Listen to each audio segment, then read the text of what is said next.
Here on the Wix editor, you can just scroll down to the bottom of the page where you want to put the back to top button. And then here at the bottom, you want to click right here on the plus button called Add Elements, and then click on the button. Then on the button's theme, you can just choose any theme, but I will choose this one so people will recognize it better. Just click on Exit, and you can also drag it all around the page, and then I will put it here at the bottom left.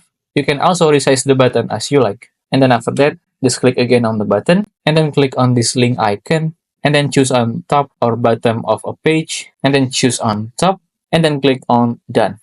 And there you go. And then if you want to make the button sticky or freeze at the corner, so your button will be at the left side of your screen anytime. To do it, you can just click on the button, and then do a right click on it, and then click on Pin to Screen. And there you go. You can set the position anywhere you like. Also control the horizontal offset and vertical offset.